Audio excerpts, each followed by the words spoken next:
Hi, I'm Ashton. Welcome back to my floor. This may be a bit of an unexpected video, and that's okay. There's nothing wrong with that. Today we're talking about a transition update, which is wild at this stage in my life because it feels like nothing has changed for like years and years, which is fine. It's good. And it's also not true because I had surgery 2 years ago. I have a lot to say about this and I don't have any notes. I'm just gonna ramble. I'm not a YouTuber. I'm not here to farm views and really make money off of my content because that's not what I'm built to do. That's not why I'm here. I'm here because I enjoy making videos for a small group of people and talking about autism and transsexuality. I'm not putting on makeup for this video. I'm not doing any high effort anything. I just wanted to sit down and talk about this because I don't really talk about it to anyone except for you, other than my partner. I guess I should just come out and say the big thing, and then I can talk more about details. So I am stopping testosterone,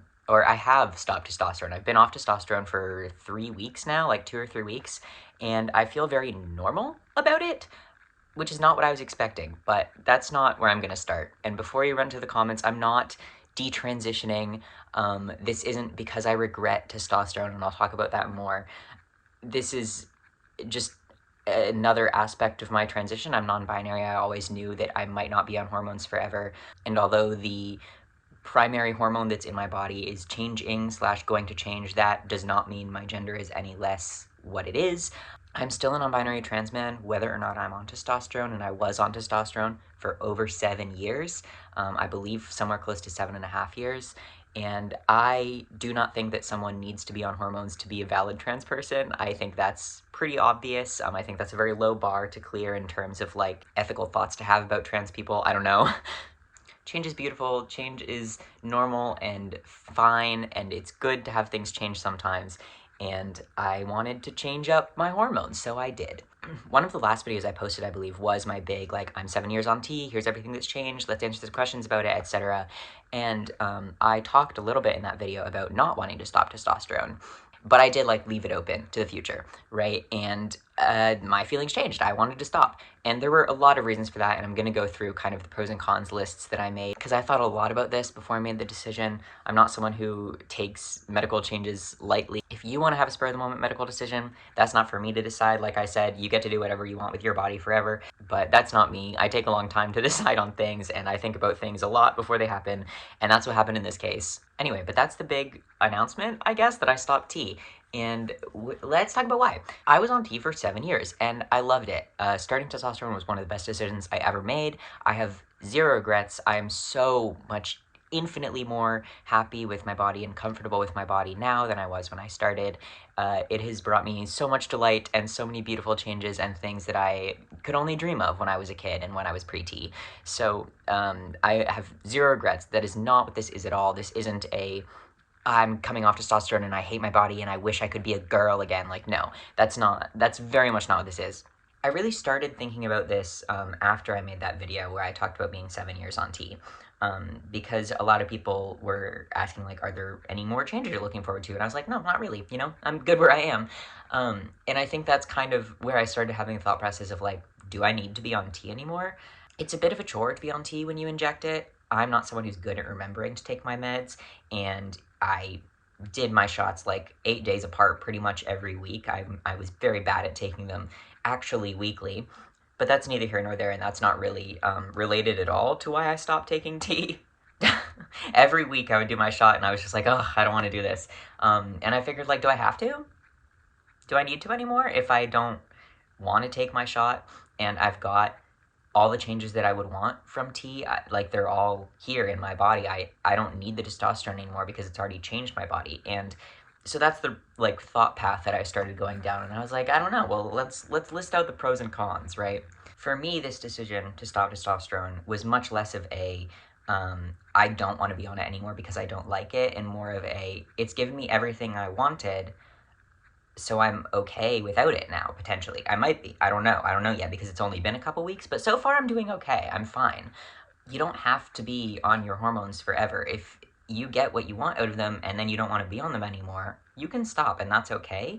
And that's not something that is necessarily discussed all the time, but it is true. Hormones are a choose your own adventure. You can do low doses if you want, you can do high doses if you want, you can talk to your doctor about doing all sorts of wacky things with your hormone levels if that gets you to where you want to be. And for me, that was being on T for 7 years, and maybe now I'm done. Will I go back to it? Maybe. Right now, I just don't feel like I need them in order to, like, achieve the body mind that I want to inhabit, you know? The main effects of tea that I wanted when I started it and that I continue to want are the ones that are irreversible, right? My voice has dropped. That's not going to change. I grow facial hair now. We'll talk about that. It's not going to change drastically, probably, for a while at least. The shape of my body changed a little bit. It got a little bit easier for me to build muscle. I have body hair now. I have a tea dick now. These are all things that I wanted and am glad to have had changed. And they are all things that when I stopped tea, they're not going away, which I like. One of the other, like, main central reasons that I started tea when I did was that my periods caused so much dysphoria. They were by far the worst part of dysphoria for me, like maybe worse than having a chest were my periods. And starting tea and getting my periods to stop was awesome for me. Getting my hysterectomy a couple years back was even more awesome for me. That was the easiest surgery I've had. The recovery from it was super simple. I am so much more comfortable with my body now that I don't have a uterus, and part of the reason that I wanted to have a hysterectomy was so that I could have more hormone options open. The type of hysterectomy that I got, I left my cervix intact and I left my ovaries intact, and when you leave your ovaries intact, they can still produce hormones, because your body needs some sort of hormone to function, right? We have them on purpose. Our bodies need them. If you don't have hormones in your body, you can have bone density issues, you can have blood issues, you can have all sorts of problems that can crop up if you are not on a, like, healthy or within a healthy range of having hormones, which is why you need to get your hormones checked when you do hormone replacement therapy. The point is, my body can still produce estrogen, but now that I don't have a uterus, my body will no longer have a blood period, which is the main thing that I was on testosterone long term to cut, to stop. And I got a hysterectomy so that I could potentially not be on testosterone, but still not have periods, because that would be bad for me is if they started again, but they won't, because I don't have a uterus. It's not possible. There's nothing to shed. There's no lining to exit my body, right? Which is thrilling.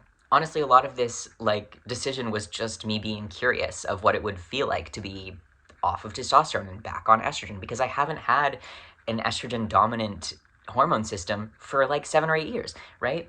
Obviously, curiosity is not the only thing that prompted this, but that was definitely a part of it. But, like, certainly a part of this is that I got a hysterectomy so that I would have the option to go off of hormones without my period starting again, and I wanted to take that option. I wanted to take that track. I wanted to see what it feel like, because I have not had this hormone system for a while, and I wanted to know what it would be like again.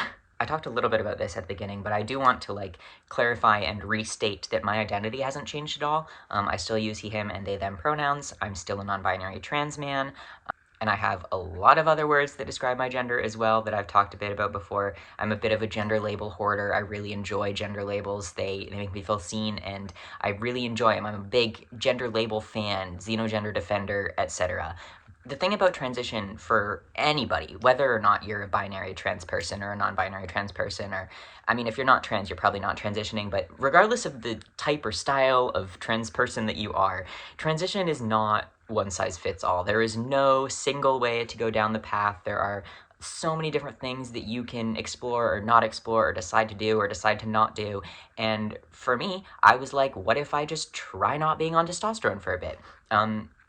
I don't need testosterone to be a man. I've never thought that. So why not just try something different and see how it goes? I do have a couple other, like, motivators for this decision outside of not wanting to do a shot every week and curiosity. One is that my hair is starting to thin a little bit at the top. My hairline has changed a little bit on testosterone, but it was, like, way back at the start, I think. I just have a large forehead. The back bits, those go back a bit further now than they did when I started tea, but my hair has not changed that much otherwise, and I don't want it to, right? So when my hair started to thin, I was like, I could just stop testosterone and it would stop thinning, right? So I'm curious if my hair will get thicker. I'm curious if my hair will change at all. It might not, I don't know. That's just another thing that I'm curious about, but not being on T anymore will prevent any further hair loss. So that's nice. That's something that I wanted to prevent. If I go back on T in the future, I might take some sort of other hair loss prevention drug or cream or whatever. I'm also curious about my skin. Being on testosterone gave me kind of acne-prone mixture, dry and oily skin, and I'm curious what being off of testosterone will do to my skin. I haven't had that much acne in the past couple weeks since I went off of T. I'm not sure if that's because there's estrogen in my system again. I'm not sure if that's because there are not hormones in my system right now and they're like working on kicking it back up. I really don't know how fast your hormones can like switch over and swapsies, so I don't know how long it'll take for it to impact like my skin or my hair or anything. Yeah, those are the main like physical changes that could happen that I'm kind of like on the hunt for to see if they happen, because I am curious if they will. The only thing that I'm a little bit, not necessarily concerned about, but the only thing that I'm like keeping an eye on and a little uncertain of is related to my disability. I have hypermobile Ehlers-Danlos syndrome, probably unsurprising if you already know that I'm autistic and trans. I was diagnosed with EDS like maybe 2 years ago now, and I never made a video on it. My EDS symptoms, pain-wise, were worse before I started T. And that's something that's really common because testosterone helps you build muscle. When you build muscle, your body gets stiffer, so your joints aren't as hypermobile, right? You still are hypermobile. I have not stopped being hypermobile just because I went on testosterone. But when you are stiffer and you build more muscle, that can be good for hypermobility type pains. And that's just what my doctor told me. I'm not an HEDS professional, but that's what I have been told by my doctor, who knows quite a bit about trans people and also knows quite a bit about EDS. I'm very lucky to have a doctor that knows about both of those things. I have a very physical job. I teach horseback riding lessons and I take care of horses. I scoop poop, I wash horses, I do trail maintenance, etc., etc. So I think I'm probably the healthiest I've been in my life, like physical body-wise, and I know that some of that is because testosterone helped me build muscle. And I'm a little bit worried that now that I'm off of testosterone, I will have like my muscles degenerate a little bit, and I don't know at what rate that's going to happen or how quickly it's going to happen or even if it will happen, because I still am very active. I'm still going to work and riding horses and doing physically laborious tasks, so maybe using my muscles will help them continue, but being on estrogen just makes your body a little bit different. So we'll see if that changes. I'm not someone with very visible muscle. Like my leg muscles are a lot more visible than my arm muscles, but for reference right now, like this is what my arms look like. This isn't great lighting for this, I'm very washed out, but you can kind of see that there's a muscle there, and maybe that'll change the longer that I'm on estrogen. I don't know. I'm not on estrogen. I'm not taking anything. I'm on my natural human body hormone system right now. But truly my only concern for being off of testosterone on estrogen is that my pain could get worse. And I'm like prepared for that to happen. I'm on a medication to help with my chronic pain right now that is also an antidepressant. Some of you may be familiar with it. It's called, what is it called? I'm on a medication called duloxetine right now to help with my chronic pain. It's also an antidepressant. I have mixed feelings about it because I've been on antidepressants for a really, really long time, and I would love to not be on antidepressants.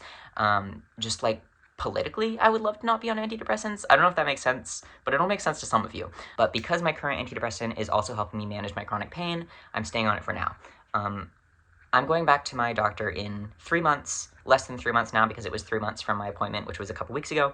But she needs to check on my hormone levels, obviously, to make sure that my ovaries actually are going to work again. And we're also going to talk about potentially upping my chronic pain medication depending on how my pain is doing. I have been feeling a bit more in pain the past couple weeks, but I've also done quite a few things in the past couple weeks that were intense and would have put me in pain regardless. I fell off of the biggest horse that I ride, a big off-the-track thoroughbred that I am exercising / helping after an injury, and I landed on my feet. It was a good emergency dismount. I was fine, but I was pretty sore, like in my leg and in my joints especially afterwards. They say that riding horses is good if you have EDS. You just aren't allowed to fall because it's worse if you fall. Extra sore the past few weeks, but again, is that because I'm riding harder? Is it because it's getting colder? Is it because I'm stressed out about other things? Is it the general socio-political climate of the world that's making me feel bonkers? I don't know, it could be a host of things that aren't estrogen, so I'm like waiting to see whether or not my pain gets worse long term. If it does, maybe I will go back on low dose T. That's also an option for me. That's something I discussed with my doctor as well. But I feel like that covers kind of the majority of it. I wanted to stop T because I was curious. I didn't want to lose my hair. And I wanted to see if my skin and my hair would get better. I just wanted to know. So I stopped, and now I'm off of T. I've been off of T for 2 or 3 weeks. I feel very normal. Like, there have been no changes so far. Even emotionally, I feel pretty normal, and I was expecting to kind of feel hormonal, you know? But I haven't felt hormonal. I felt very normal. I haven't even cried, which is very interesting. I cried a lot before I was on testosterone, and I have not cried very much since I started testosterone, and that's a pretty common thing that happens to people, which is interesting because I feel like I felt emotions the same way the whole time, but testosterone just makes it harder physically for you to cry, so even when I would feel like I could cry, tears wouldn't exactly happen. So I'm very curious if it'll be easier for me to cry now that I'm off of T. That's something maybe I'll keep you updated on, I don't know. I'm sure some of you are curious what like the process of going off of T is, and for me, since I was on T through my doctor with an informed consent model, it was really, really easy actually to stop T, because I just went in and I was like, hey, I'm considering stopping testosterone, and she's like, cool, here are your options. She didn't even ask why. Like, she does not care. She just wants to get me the care that I need. She does not, she has no qualms about your transition having to be linear or anything. She told me, you can go back on T, you can do whatever you want with your hormones. Like, it's not my decision, it's your decision. And I was like, sick, I love that. Because testosterone is a hormone and because of the way that it works in your body, there was not any sort of titrating off process for me. You can do that if you want to, but my doctor was like, you don't have to take like half a dose or anything, you can just stop. And I was like, cool, that seems the simplest, right? I already have problems remembering my medication. I'm not going to remember to do half a dose like every week. So I just stopped. The main things that my doctor told me would probably change are like my sexual energy, my libido will probably shift, which it hasn't really changed yet that I have noticed, but you know, we'll see, and that's not something that I really get into detail with online anyway. And my terminal hairs, which is like what your full adult facial hairs are, as well as your body hairs, might like go back to being baby hairs or peach fuzz. She said that would probably take quite some time, and it might not even happen. We'll see. I do not want that to happen. I would like to retain my facial hair. I like it. I enjoy it. It's a important-ish part of my gender presentation for me. So if I notice my facial hair starting to thin, I might either go back on low-dose T or do something topical with it. That's something that I'll discuss with her. But really, because so many of the things that testosterone does that I wanted initially, which is my voice, the T-dick, your body hair, because so many of those things are permanent, I don't have to worry too much about being on estrogen changing those things back. My voice isn't going to get higher. And the only thing that I would have been like concerned about a couple years ago if I'd still had my uterus would be my period coming back. And now I don't have to worry about that. So I just wanted to know what would happen. And that's where I am. I'm figuring out what's going to happen. That's, I think, really most of everything I wanted to go over. TLDR, I'm curious. My options are open for the future. I think the most likely thing is that I will probably be back on testosterone or low-dose testosterone at some point. One other thing that I talked about with my doctor is that because I don't have a uterus, I can go on low-dose T. She kind of hesitates to prescribe lower doses of testosterone in many people that have uteruses because it can cause really irregular periods and really irregular bleeding if you're not on a high enough dose to completely stop your cycle. But since I don't have a uterus, I don't have to worry about that. So that's like an option for me, and I might do that, especially if my beard starts leaving me behind. We'll see. But I think that really covers everything I wanted to say. If you have questions, I would be happy to talk about this in the comments. I know this is not like a super thrilling video necessarily, but I started my YouTube channel doing like hormone discussions, and here we are like almost 10 years later doing the same thing. You might get a couple more videos from me in the winter now that I'm working a little bit less for the next like couple months, but you know, it won't be a lot probably, so it was nice to see you while I was here. You can find me on Instagram or Blue Sky or Tumblr if you want to see me elsewhere, because I don't post here very often. I forget my outro. But yeah, my partner just got home, and I think I've said everything that I wanted to say, so I'm gonna wrap it up here. Goodbye, comrades. I hope that your journey to self-actualization through body modification is going as well as it possibly could, and I will talk to you later, maybe. Wear a mask.